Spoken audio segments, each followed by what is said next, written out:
तुम्ही एन्जॉय करू शकतात. त्याच्यानंतर हा एक सिटिंग एरिया काइंड ऑफ केलेला आहे जो एकदम सुंदर आहे आणि इथे झाडं बिडं पण लावलेली आहेत आणि तुम्ही बघू शकतात की एकदम फायनल टचमध्ये काम चालू आहे. प्लस इथे पण तुम्हाला असं स्पेसिफिक बास्केटबॉल कोर्ट करून दिलेला आहे त्यांनी आणि इंटरनली तुम्ही वॉकिंगसाठी सकाळी प्रॉपर असा roads in the sense walkable area ठेवलेला आहे की जेणेकरून तुम्ही इथे व्यवस्थित सकाळी मॉर्निंग वॉक करू शकतात. सो हा सेक्टर 28मधला इंटरनल हे गार्डन वगैरे आहे. इथे त्यांनी लॉन वगैरे टाकले आहे.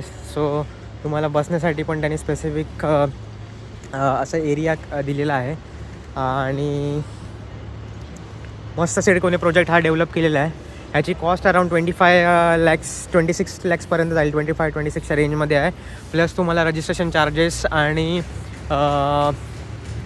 चार्जेस प्लस आहेत आणि तुम्हाला GST वगैरे काय जो असेल त्यांच्या एंटायर ह्याच्यातला म्हणजे प्रोसेसमधला ते तुम्हाला भरावे लागेल.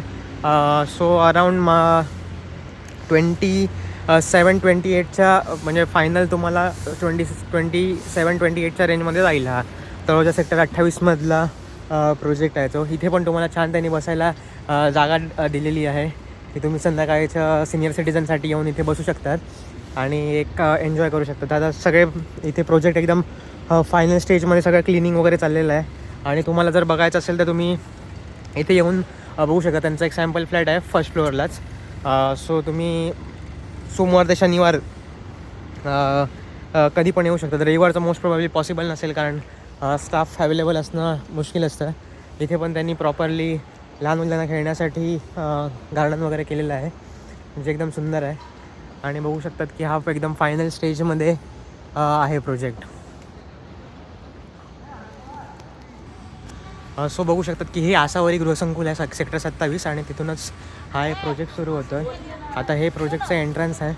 त्यांनी एंट्रन्स पण एकदम सुंदर केलेले आहेत PA11चा आणि तुम्ही एंट्रन्समधनं एंटर केल्यानंतर तुम्हाला फर्स्ट फ्लोअरलाच त्यांनी हे प्रॉपर इन्फॉर्मेशन दिलेली आहे की तुम्हाला कसं बघू. कितना टाइम लगेगा भाई अंदर का सूख गया. एंट्रन्स आहे बेसिकली. सो तुम्ही बघू शकता एंट्रन्समधनं एंट्री केल्यानंतर फर्स्टलाच इथे तुम्हाला त्यांनी प्रॉपर इन्फॉर्मेशन दिलेली आहे की कसं वे टू सॅम्पल फ्लॅट कसं जायचं ते इथे पण त्यांनी लिहिलेलं आहे. इथे एक पॅनल रूम आहे बेसिकली आणि हाच एंट्रन्सला तुम्हाला way to sample flat first फ्लोअरलाच दिलेला आहे त्यांनी. हा बेसिकली ग्राउंड फ्लोअर आहे. तुम्हाला 2 लिफ्ट दिलेल्या आहेत. एक स्ट्रेचरवाली लिफ्ट आहे बेसिकली आणि दुसरी आहे ती पॅसेंजर लिफ्ट. सो त्यांनी एक छान हे केलेलं आहे की स्ट्रेचर आणि बेसिकली पॅसेंजरची लिफ्ट व्यवस्थित केल्यामुळे लोकांना म्हणजे लिफ्टचा मिसयूज जो आहे तो बेसिकली कमी होईल. ग्राउंड फ्लोअरला तर सगळे मीटर रूम्सच आहेत basically. Metre room and panel room, fire alarm room basically. आणि तुम्हाला इथे एक त्यांनी सो आता आपण फर्स्ट फ्लोअरवर जातो आहे आणि बघूया आपण त्यांनी सगळे इन्फॉर्मेशन दिलेली आहे. फर्स्ट फ्लोअरला डोअर्स पण त्यांनी एकदम छान लावले आहेत ह्यावेळी. म्हणजे बाकीच्या सिडकोच्या प्रोजेक्ट्समध्ये जुन्याला म्हणजे जे 2018ला आले त्याच्यात असे डोअर्स स्पेसिफिकली नाही आहेत. जे पुशबार वाले जे आहेत जे जनरली आपण ऑफिसमध्ये बघतो. सो आता आपण फर्स्ट फ्लोअरवर आलेलो आहे तुम्ही बघू शकतात आणि हे एक सिडकोचं एक्सपिरियन्स सेंटर कसं त्यांनी केलेलं आहे आणि प्रत्येक फ्लोअरला हा तुमचा 104 नाही 104 फ्लॅट आहे. सो तुम्ही बघू शकता त्यांनी हे इलेक्ट्रिकसाठी डक्ट दिलेलं आहे. EWS सॅम्पल फ्लॅट एरिया हा 104. आता आपण ह्या फ्लॅटमध्ये स्पेसिफिकली एंटर करतो. सो तुम्ही बघू शकता की हा एंट्री केल्यानंतर तुमचा हा हॉल आहे बेसिकली आणि हॉलचं कॉन्फिगरेशन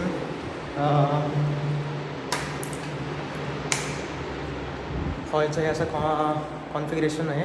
इथूनच तुम्हाला खिडकी कशी दिलेली आहे आणि खिडकीतनं आहे बेसिकली गेट नंबर 1चा एंट्रन्स आहे. हा असा तुमचा हॉल आहे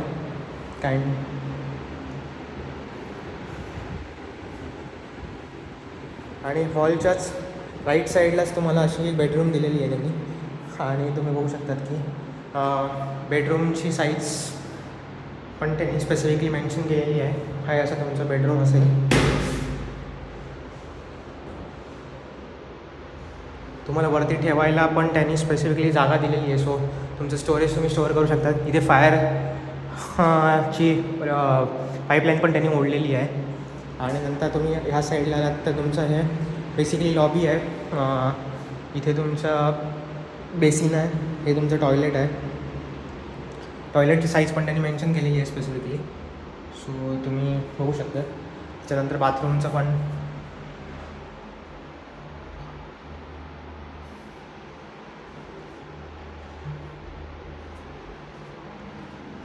थोडीशी मात्र मला असं वाटतं छोटी आहेत कम्पेअर्ड टू छोटे असं म्हणू शकत नाही, पण थोडं कॉम्पॅक्ट आहे एकदम. आणि किचन पण तुम्ही बघू शकता. म्हणजे एका फॅमिलीसाठी जे नवरा बायको आहेत त्यांना राहण्यासाठी ठीक आहे. पण जर तुमची फॅमिली मोठी असेल 4पेक्षा जास्त लोक असतील त्यांना थोडंसं डिफिकल्ट आहे. पण असा हा प्रोजेक्ट आहे तुम्ही बघू शकतात. डोअरची क्वालिटी पण छान दिली आहे त्यांनी यावेळी. जे आय गेस वुडनचेच डोअर आहेत. सो ते एक छान वाटलं मला. आणि बाकी हा तुमचा लॉबी एरिया आहे.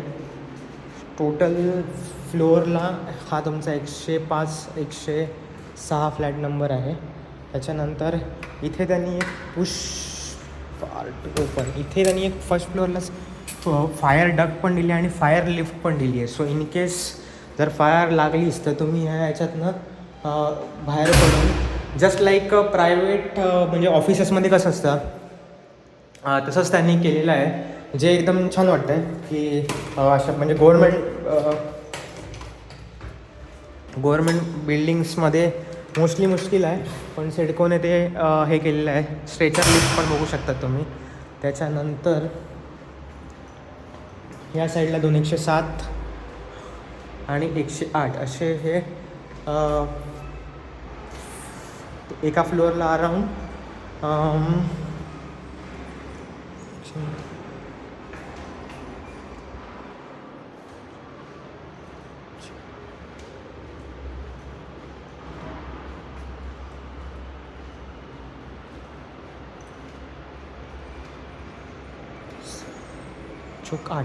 टोटल 8 फ्लॅट असे एका फ्लोअरला आहेत.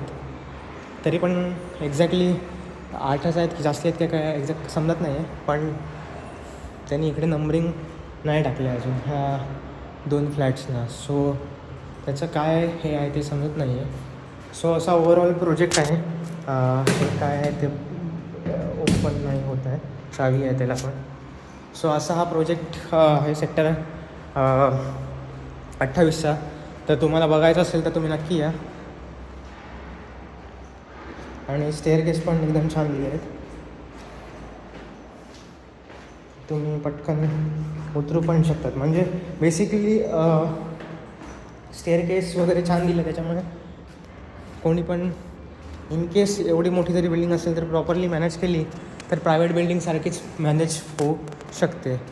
आजूबाजूचा एरिया पण खूप म्हणजे काय म्हणतात ते सुंदर आहे. पोल्युशन थोडंसं आहे, पण जर इथे जेव्हा मास हाऊसिंग पूर्ण कंप्लीट होईल हे 5 वर्षात प्रोजेक्ट, नेक्स्ट 5 वर्षात, तर लोकांनी आवाज उठवल्यावर नक्कीच पोल्युशन कमी होईल. सद्यस्थितीमध्ये थोडं पोल्युशन आहेच, जे डिनाय नाही करतायत. लोक म्हणतील की पोल्युशन नाही, पण पोल्युशन आहे. सो असा हा ओव्हरऑल सेक्टर 28चा प्रोजेक्ट आहे. तुम्ही सर्वांनी बघायला येऊ शकता.